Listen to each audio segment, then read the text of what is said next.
For the health-conscious gourmet, there's one ingredient that's sure to set the taste buds sizzling. From frying to salad dressing, olive oil is an essential in any modern kitchen. A wide variety of grades and flavours are available, but they all have one thing in common.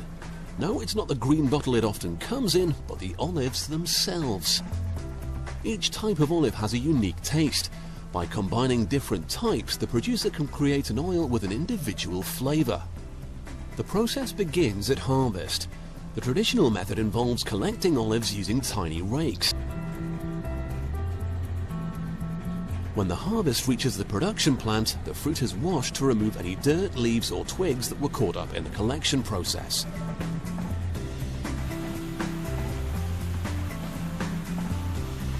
The more stubborn twigs and branches that remain are filtered out using a grill which only allows the fruit to pass through.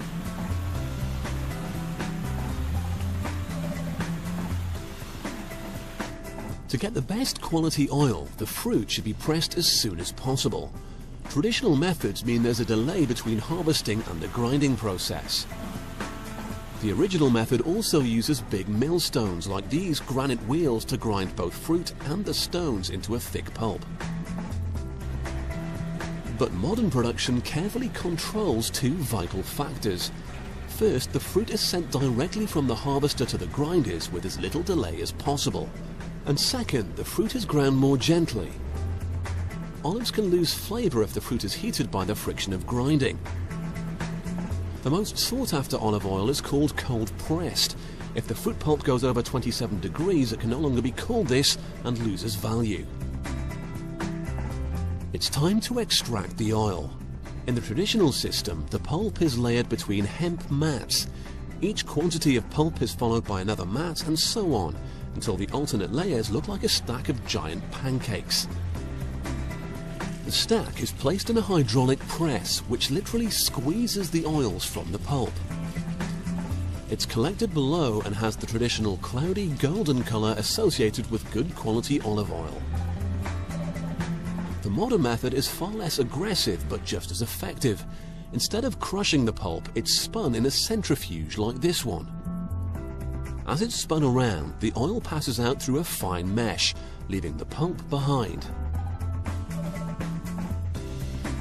The oil can then be siphoned off and stored, while the remaining pulp is collected elsewhere. It's not wasted though, it's recycled and can be used as fertilizer or animal feed. It may surprise you to know that once it's been pressed, olive oil can be tasted like wine. The experience is obviously very different, but this is one way the experts can assess the purity and flavour of their product. Pure, unfiltered oil is considered the most valuable. If the residues are filtered out in a centrifuge like this one, what emerges is considered a slightly inferior grade of oil. Cold-pressed extra virgin for dressing or standard grade for frying, olive oil continues to be cooked up in kitchens everywhere.